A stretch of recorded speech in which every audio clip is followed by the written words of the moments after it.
Hello guys, welcome sa Kagiato Rotex. So bali ito unit na Chevrolet Cross. So ang issue nito, bali yun dun sa may passenger side sa likod. Ayan yung lock ay gumana, yung lock and lock. Yan yan nakalock yan yan yung taas lock. Pero doon sa likod sa may driver side, nakataas pa rin lock natin. Yan nakalock, nakalubog na dito. Yan pero doon ayaw gumana, nakataas pa rin. I-lock ko. Yan wala, ayaw. So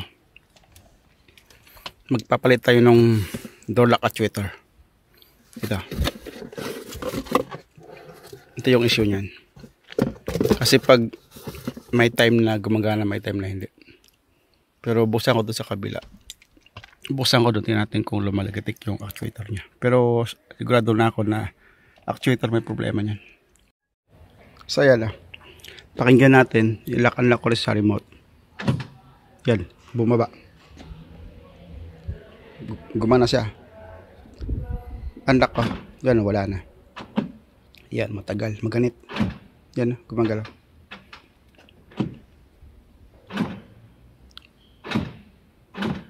Wala na. So magbabaklas tayo ng magbabaklas ng cover.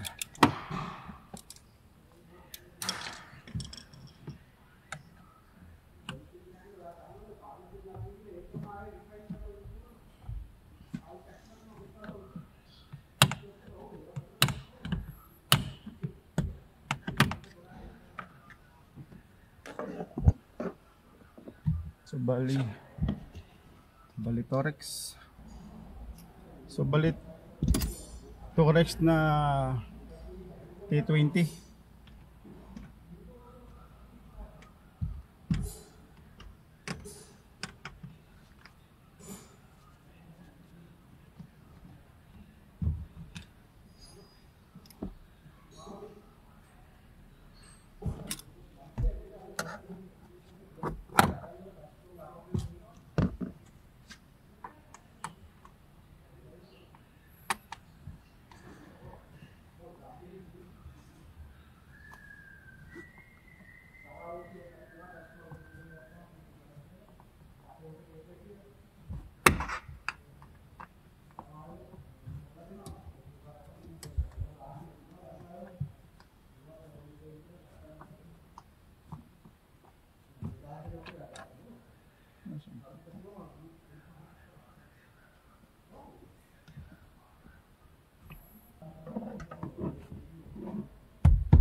Subalit sa may pagtagal actuator may T30 30 rin ta pagtagal actuator.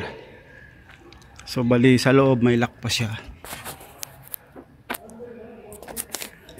makikita nyo.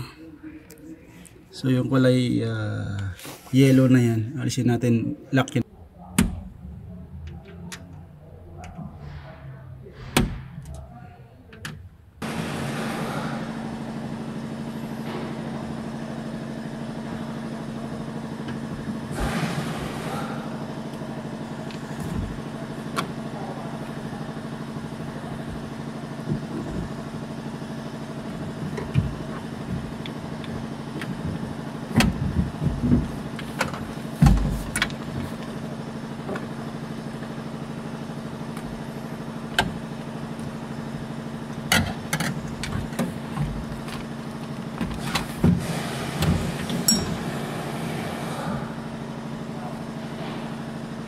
So bali ito lang alisin nyo kasi nakalak yan eh. Medyo mahirap siyang alisin. So ito yung lock nya. Kailangan nyo na sikwatin yan para umangat. So ito yung bago. Check natin kung pareho sila.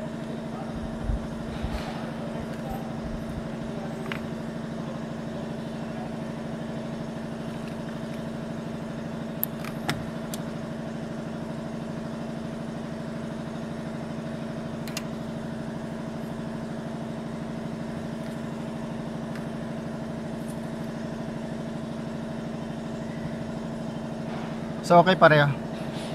Ito lang alisin natin. Ating lipat sa bago. Bali nakalak lang pala itong plastic, itong takip na ta. Ito. So para matanggal nyo itong cable nya. So tulad nito. So ito lang angat natin.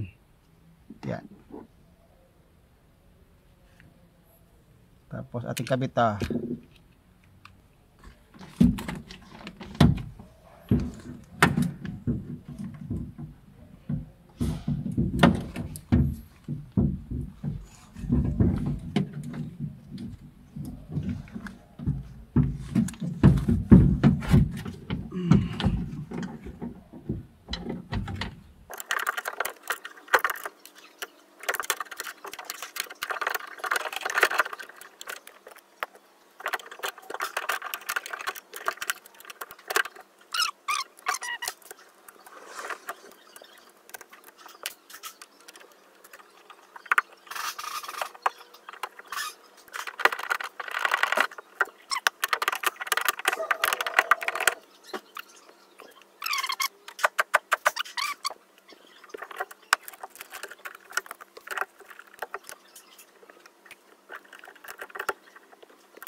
So check natin.